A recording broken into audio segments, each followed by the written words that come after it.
ओम गंग गणपते नमः। आप सभी का आपके अपने चैनल पर बहुत बहुत स्वागत है। आज इस वीडियो में हम धनतेरस से जुड़ी कहानियाँ सुनेंगे। वीडियो शुरू करने से पहले आप सभी को धनतेरस की हार्दिक शुभकामनाएं। भगवान धन्वंतरी, माता लक्ष्मी और भगवान कुबेर जी की कृपा आप सभी पर सदा बनी रहे। धनतेरस की कथा भगवान धन्वंतरी से जुड़ी हुई है, जो आयुर्वेद के देवता हैं। इनके आशीर्वाद से धन और अच्छे स्वास्थ्य की प्राप्ति होती है। इन्हें भी भगवान विष्णु जी का अवतार माना जाता है।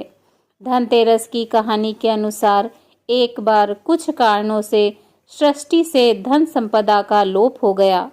स्वर्ग पर असुरों का शासन हो गया। इस समस्या के निवारण हेतु त्रिदेवों ने सागर मंथन कराने का निर्णय लिया। इसके लिए देव और दानवों की सहमति बनाई गई। क्षीर सागर में मंथन के लिए भगवान विष्णु जी ने कश्यप अवतार धारण किया। उनके ऊपर मंदराचल पर्वत को मथानी बनाई गई और वासुकी रस्सी बने। फिर सभी देवताओं और दानवों ने सागर मंथन शुरू किया। इसी से कार्तिक कृष्ण त्रयोदशी तिथि के दिन 14 रत्न प्रकट हुए। इसी में भगवान धन्वंतरी और माँ लक्ष्मी जी भी थीं। माँ लक्ष्मी जी धन और सुख संपदा की देवी हैं, तो भगवान धन्वंतरी धन और आरोग्य के देवता हैं। इसीलिए इस दिन भगवान धन्वंतरी के साथ इस दिन माता लक्ष्मी जी और धन के देवता कुबेर और मृत्यु के देवता यमराज जी की भी पूजा की जाती है।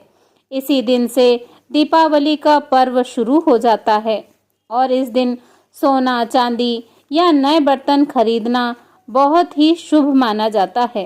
कहा जाता है कि इस दिन भगवान धन्वंतरी की पूजा करने से जातक को आरोग्य की प्राप्ति भी होती है।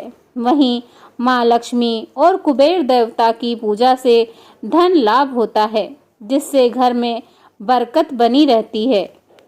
कार्तिक कृष्ण पक्ष की त्रयोदशी तिथि के दिन धनतेरस का पर्व पूरी श्रद्धा व विश्वास के साथ मनाया जाता है। धन्वंतरी के अलावा इस दिन देवी लक्ष्मी और धन के देवता कुबेर जी की पूजा करने की मान्यता है। इस दिन को मनाने के पीछे धन्वंतरी जी के जन्म लेने की कथा के अलावा इसके बारे में एक दूसरी कहानी भी प्रचलित है। कहा जाता है कि एक समय भगवान विष्णु जी मृत्यु लोक में विचरण करने के लिए आ रहे थे। तब लक्ष्मी जी ने भी उनके साथ चलने का आग्रह किया। तब भगवान विष्णु जी ने कहा कि यदि मैं जो बात कहूँ तुम अगर वैसा ही मानो तो फिर चलो। तब लक्ष्मी जी उनकी बात मान गईं और भगवान विष्णु जी के साथ भूमंडल पर आ गईं। कुछ देर बाद एक जगह पर पहुंचकर भगवान विष्णु जी ने लक्ष्मी जी से कहा कि जब तक मैं न आऊं तुम यहाँ ठहरो। मैं दक्षिण दिशा की ओर जा रहा हूँ, तुम उधर मत आना। विष्णु जी के जाने पर लक्ष्मी जी के मन में कौतूहल जगा कि आखिर दक्षिण दिशा में ऐसा क्या रहस्य है जो मुझे मना किया गया है, और भगवान स्वयं चले गए। लक्ष्मी जी से रहा न गया और जैसे ही भगवान आगे बढ़े लक्ष्मी जी भी पीछे पीछे चल पड़ी। कुछ ही आगे जाने पर उन्हें सरसों का एक खेत दिखाई दिया, जिसमें खूब फूल लगे थे। सरसों की शोभा देखकर वह मंत्रमुग्ध हो गईं और फूल तोड़कर अपना श्रृंगार करने के बाद आगे बढ़ी। आगे जाने पर एक गन्ने के खेत में लक्ष्मी जी गन्ने तोड़कर रस चूसने लगी। उसी क्षण भगवान विष्णु जी आए और यह देख लक्ष्मी जी पर नाराज होकर उन्हें श्राप दे दिया कि मैंने तुम्हें इधर आने को मना किया था, पर तुम न मानी और किसान की चोरी का अपराध कर बैठी। अब तुम इस अपराध के जुर्म में इस किसान की 12 वर्ष तक सेवा करो। ऐसा कहकर भगवान उन्हें छोड़कर क्षीर सागर में चले गए। तब लक्ष्मी जी उस गरीब किसान के घर रहने लगी। एक दिन लक्ष्मी जी ने उस किसान की पत्नी से कहा कि तुम स्नान कर पहले मेरी बनाई गई इस देवी लक्ष्मी का पूजन करो, फिर रसोई बनाना, तब तुम जो मांगोगी मिलेगा। किसान की पत्नी ने ऐसा ही किया। पूजन के प्रभाव और लक्ष्मी जी की कृपा से किसान का घर दूसरे दिन से अन्न, धन, रत्न, स्वर्ण आदि से भर गया। लक्ष्मी जी ने किसान को धन्य धान्य से पूर्ण कर दिया। किसान के 12 वर्ष बड़े आनंद से कट गए। फिर 12 वर्ष के बाद लक्ष्मी जी जाने के लिए तैयार हुईं। विष्णु जी लक्ष्मी जी को लेने आए तो किसान ने उन्हें भेजने से इनकार कर दिया। माता लक्ष्मी जी भी बिना किसान की मर्जी वहां से जाने को तैयार न थी। तब भगवान विष्णु जी ने एक चतुराई की। विष्णु जी जिस दिन लक्ष्मी जी को लेने आए थे उस दिन वारुणी पर्व था।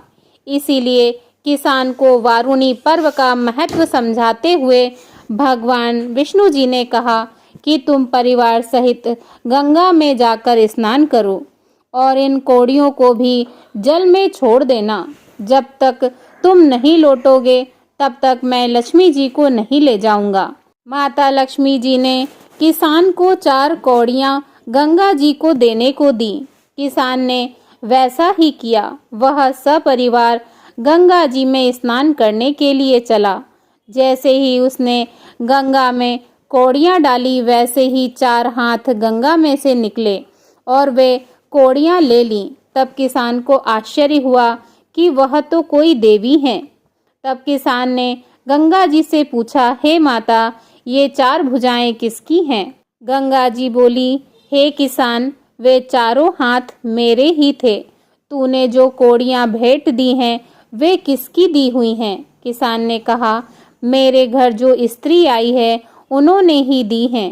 इस पर गंगा जी बोली कि तुम्हारे घर जो स्त्री आई है वह साक्षात लक्ष्मी जी हैं और पुरुष भगवान विष्णु जी हैं। तुम लक्ष्मी जी को जाने मत देना, नहीं तो पुनः निर्धन हो जाओगे। यह सुन किसान घर लौट आया। वहां लक्ष्मी जी और भगवान विष्णु जी जाने को तैयार बैठे थे। किसान ने लक्ष्मी जी का आंचल पकड़ा और बोला कि मैं तुम्हें नहीं जाने दूंगा। तब भगवान ने किसान से कहा कि इन्हें कौन जाने देता है, पर ये तो चंचला हैं, कहीं ठहरती ही नहीं। इनको बड़े बड़े नहीं रोक सके। इनको मेरा श्राप था जो कि 12 वर्ष से तुम्हारी सेवा कर रही थी। तुम्हारी 12 वर्ष की सेवा का समय पूरा हो चुका है। किसान हठपूर्वक बोला कि नहीं, अब मैं लक्ष्मी जी को नहीं जाने दूंगा। तब माता लक्ष्मी जी ने कहा, हे किसान, तुम मुझे रोकना चाहते हो तो जैसा मैं कहूँ वैसा करो।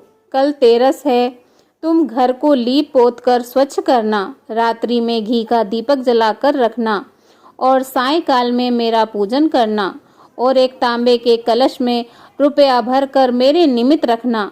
मैं उस कलश में निवास करूंगी, किंतु पूजा के समय मैं तुम्हें दिखाई नहीं दूंगी। मैं इस दिन की पूजा करने से वर्ष भर तुम्हारे घर से नहीं जाऊंगी। मुझे रखना है तो इसी तरह प्रति वर्ष मेरी पूजा करना। यह कहकर वे दीपकों के प्रकाश के साथ 10 दिशाओं में फैल गईं। अगले दिन किसान ने लक्ष्मी जी के कथनानुसार पूजन किया। उसका घर धन्य धान से पूर्ण हो गया। इसी भांति हर वर्ष वह तेरस के दिन लक्ष्मी जी की पूजा करने लगा। बोलिए भगवान श्री हरि विष्णु जी की जय, माता लक्ष्मी जी की जय, धनवंतरी भगवान की जय, कुबेर महाराज की जय। धनतेरस से जुड़ी तीसरी कथा। एक बार मृत्यु के देवता यमराज जी ने यमदूतों से प्रश्न किया कि क्या कभी मनुष्य के प्राण लेने में तुमको कभी किसी पर दया आती है?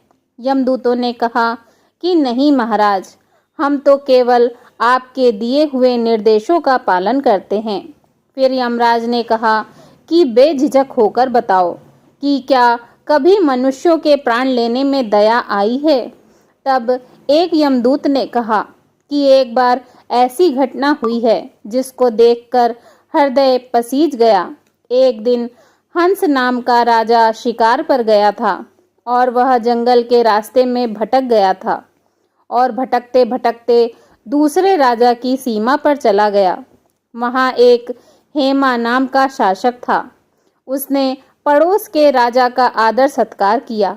उसी दिन राजा की पत्नी ने एक पुत्र को जन्म भी दिया।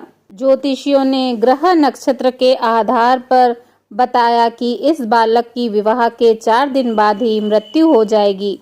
तब राजा ने आदेश दिया कि इस बालक को यमुना तट पर एक गुफा में ब्रह्मचारी के रूप में रखा जाए और स्त्रियों की परछाई भी वहां तक नहीं पहुंचनी चाहिए। लेकिन विधि के विधान को कुछ और ही मंजूर था। संयोगवश राजा हंस की पुत्री यमुना तट पर चली गई और वहां राजा के पुत्र को देखा। दोनों ने गंधर्व विवाह कर लिया। विवाह के 4 दिन बाद ही राजा के पुत्र की मृत्यु हो गई। तब यमदूतों ने कहा कि उस नवविवाहिता का करुण विलाप सुनकर हृदय पसीज गया था। सारी बातें सुनकर यमराज ने कहा कि क्या करें, यह तो विधि का विधान है और मर्यादा में रहते हुए यह काम करना पड़ेगा। यमदूतों ने पूछा कि ऐसा कोई उपाय है जिससे अकाल मृत्यु से बचा जा सके। तब यमराज ने कहा कि धनतेरस के दिन विधि विधान के साथ पूजा अर्चना और दीपदान करने से अकाल मृत्यु नहीं होती। इसी घटना की वजह से धनतेरस के दिन भगवान धन्वंतरी और माता लक्ष्मी जी की पूजा की जाती है और दीपदान किया जाता है। आप सभी को एक बार पुनः धनतेरस की हार्दिक शुभकामनाएं।